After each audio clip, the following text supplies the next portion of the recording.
Hello, welcome back to Cat Energy Work. I am Theresa, I am Cat. So last time I talked about the earliest parts of my Lotus series. Now I do have some things that are sort of relevant to that series, but I think I'll talk about them like as a side thing to the main pieces. So we left off last time at the Capricorn Crescent, so we'll show that again real quick. And the one that I made after that is called Lotus Dragon, right? So Papyrus Celtic and Ex-Lotus and Capricorn Crescent were in August of 2007, and now we have Lotus Dragon, which is also in August of 2007, the next piece in the series. Capricorn Crescent, I think I forgot to mention during the last video, that one is colored pencil instead of crayon on the carved mat board. And Lotus Dragon here is also colored pencil on the carved mat board. So I have this, I don't know if it's really abstract, it's just sort of linear, kind of cartoonish dragon that you might see for like a children's book. But it's done in sort of like a stencil kind of a style, and then we have this big pink toned lotus sitting on its back. Now, when I redid Lotus Dragon for my Energy Forms coloring book, we'll put that one up here, I drew it, pretty similarly. And then with this one, the digital remaster, I traced the original and then filled in the colors in GIMP program, because that's what I use. And this is the one that I used for prints. I had it up on Cafe Press for a number of years, and I should have a picture of the t-shirt that I have here that's getting pretty worn out at this point because it's pretty old. Now, I don't have Cafe Press anymore, and I only have, as I'm posting this, I only have one t-shirt. I have to go back on and add some of these ones. So at some point, Lotus Dragon will be available as a t-shirt. But this digital remaster here in the original colors is something that you should be able to find in the prints on my website. Now, going back to the coloring book version here, I did a few of them where I printed them out and colored them in myself. And you see here with this one, with the acid colors, I chose like orange and blue instead of pink and green.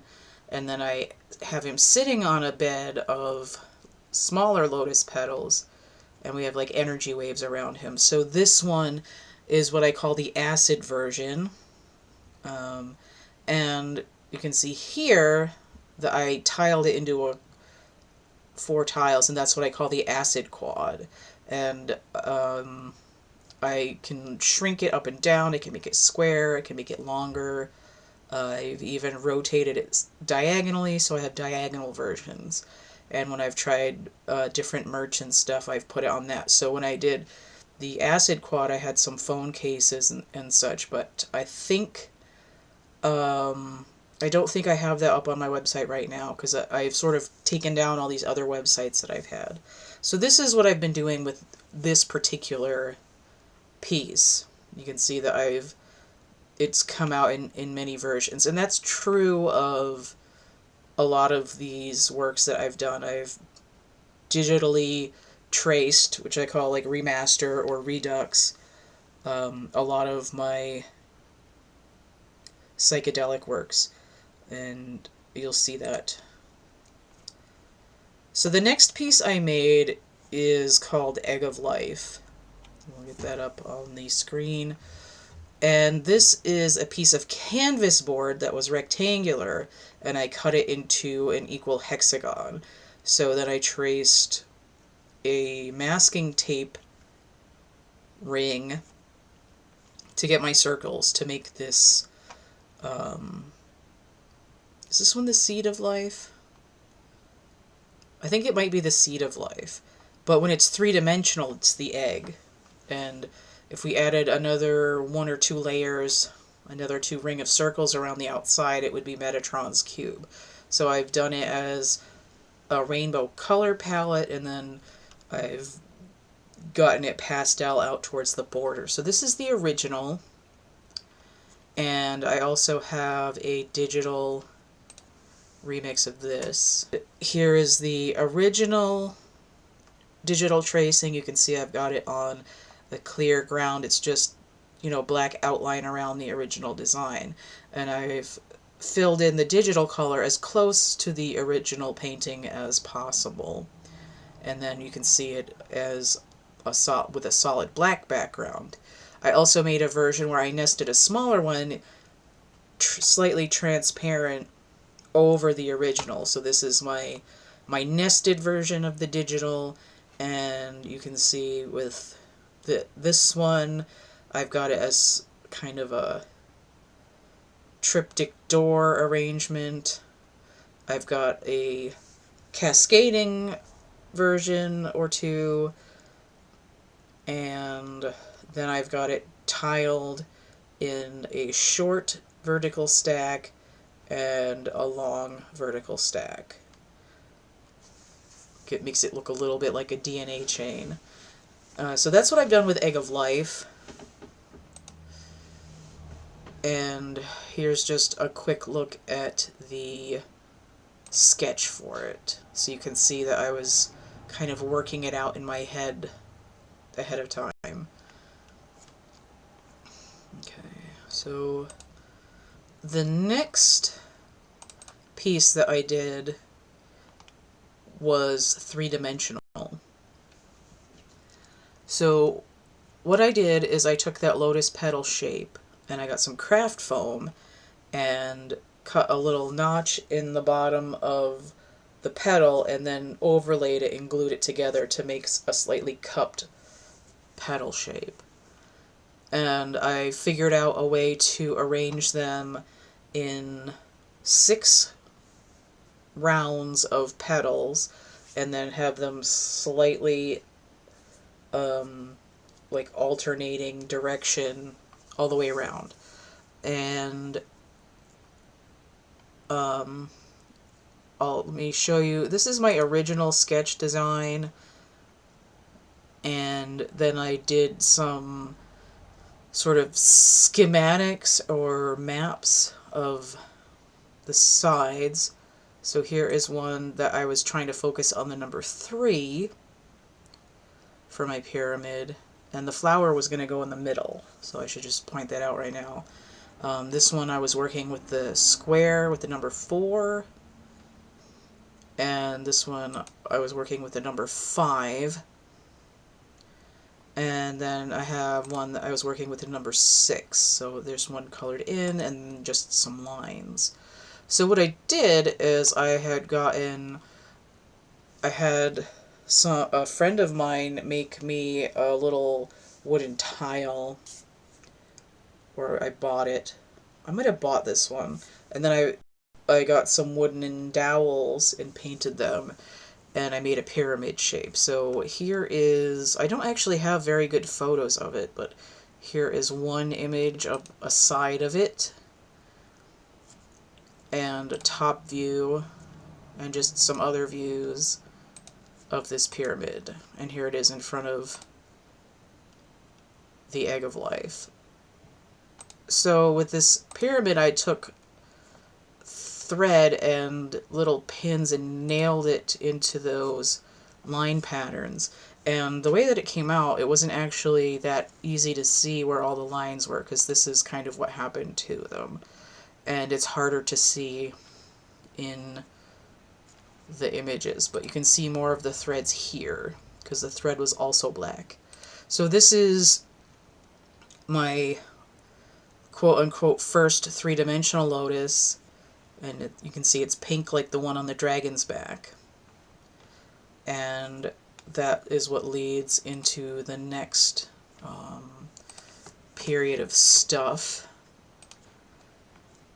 with the Lotus series.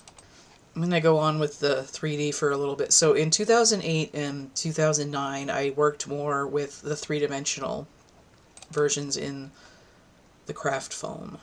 I made slightly scaled down ones that are, instead of being 6 inches diameter, they're 4 inches diameter. So I have the pink one in the pyramid, and then I made, for some ladies that I worked with, a blue one and a slightly more mauve pink one that were smaller and had pin backs. And here they are together, and then one and the other. Again, I don't have great pictures of those because it was before the smartphones and all that. And I gave them away. Another one that I gave away that I've been meaning to redo and make another is this one called Lotus System. So I have a yellow sun-colored lotus, and there are 3 rings, one that it sits on, and then 2 others that it spins in. And those are hung as a mobile, I don't know. Hung as a mobile, right? When the kids have the stuff hanging over the crib, it's a mobile. I don't know why that sounds weird to me right now. Anyway, it's a hangy thing and it moves. And so it would represent rings where you'd have the orbits of planets. And these rings I cut out of a piece of canvas board. So it's the same material as the Egg of Life, but instead of cutting it into a hexagon, I've taken another piece of canvas board and cut it into 3 interlocking rings. And I love this piece, and I've thought about it a lot over the years, and I gave this to somebody else that I worked with at the time in my job. And another one that I gave away I made in around Christmas time. This one I cut the lotus petals into sort of snowflake shapes, and because of the cutting into the shape, it didn't have as much tension, so it ended up being flatter. And this one I had glued glitter onto it and used some light blue one pieces instead. And the way that I patterned it is sort of rhythmic too, in terms of the flow of energy. So it had the dark color in the center, and then tiny petals around the middle, 2 layers that were white, and then a light colored like outer middle layer, and then the outermost layer was the dark color again. So the yellow and orange one, and then a couple tones of blue here with fronds. And these days I don't actually put the fronds on them as much or at all, because I've been doing other stuff with them. Yes, this is the one I wanted to add to this. This is what I call yin-yang lotus, and we've got the, let me get my head out of the way so you can see the 3 pictures up at once. Now, what I did with this, let me get the side view here. I had 2 lotuses and I wanted to glue them back to back so that one was spiraling one way and the other was spiraling the other way. Now you can see I've done black fronds with red and white because I didn't have the colors that I wanted. What I had wanted to do with this was to take some dowels like I had from the pyramid and make a cube and have the cube be silver and then have black and white lotus petals to make the 2 lotuses. So instead of doing the dark light, slight dark white, medium, and then dark colored lotus, it's just the red and the white, and then I took like the entire thing one color and the entire thing white, and then I did them half and half. So you can see that one side has a spiral starting out white in the middle and the other one is a spiral starting out red in the middle. This one I actually gave away finally, but this one was also a hanging piece. And I've wanted to redo it as I envisioned it for 14 years since I made this, and I just haven't had the opportunity. But I've thought of it. So at some point, I'm going to make Yin Yang Lotus version 2.0 and actually have that silver cube frame that I've wanted. Do I want to talk about anything else in this video? I guess 15 minutes is long enough. So this is what I'm doing with these um, sort of expanding the idea of sacred geometry and what I can do with it. And you can see um, with the craft foam, I was able to start doing different three-dimensional ideas with it.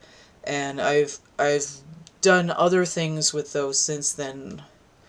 I mean, they're not really that different from the original, but you know, with the two sizes of lotuses and the pyramid and the yin yang and the snowflake, you can see that I was just trying to work on different formats of that.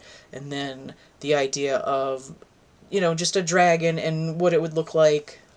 And it's weird too because it kind of, you think, oh, you like Pokemon, that's where you got the idea. But I don't think I even knew about Pokemon then. And I feel like it was kind of after my time. So, was it Bulbasaur? The thing with the onion on its back? That's kind of, I guess that's kind of what my dragon looks like, but it had nothing to do with that. It was just something that I kind of came up with. And I think, like, if I had to think of something that would be like a dragon with stuff on its back, it would be like Stegosaurus or Ankylosaurus or something like that for me. Um, so that's just like an expression of those energies. Um, I think that's it. And even with like the acid quad and the digital remasters, it's a way of like working with the same pattern but moving through different energies, because the way that you can um, tile or print or layer and tile the digital images uh, is a lot different than how you would create the um, the piece of geometric art by hand, where you're focusing on making sure things are in the right place and what mediums you're using. So doing thing like reworking them digitally gives them a kind of, it gives them a power to sort of go into the astral instead of having to be just material. So you can see that I was sort of, while I was, although I don't think I started to redo them digitally until around 2010 or 11, but you can see that there's different modes that I was working with for this part of the series. So I'll be excited to talk about, and I think, did I say the Yin Yang Lotus was from 2010? I think I did. So after that, I'm going to go back on my next video. I'm going to go back to 2009 and we'll look at a drawing, and then we'll start moving forward again. Alright, so this is a little bit more of the sort of secrets of the ooze into how I'm thinking about sacred geometry and how I'm working with it to create different forms and different ideas, where it's like I'm not exactly trying to express a specific like metaphysical concept, like, oh, this is what happens when you do this, or if you go out of body, or if you're working with energy. It's just like, these are the forms available to you. It's like I'm teaching myself a new vocabulary. And instead of like the first video where I was talking about like just getting into it, where you're sort of just learning like the nouns and a little bit of the verbs, now I'm working with, you know, sentence structure and mapping and adverbs and adjectives and stuff like that, in terms of creating a lexicon for working with this form of art. Okay, so hopefully that's interesting, and we'll get into some of the more complicated artworks in my next video talking about this. Alright, so don't forget to like, share, subscribe, comment, check out my link tree, CATtheMinion, check out my website, CATtheMinion, and hang out with me on the social media. Alright, so stay groovy, and we'll see you later. Bye.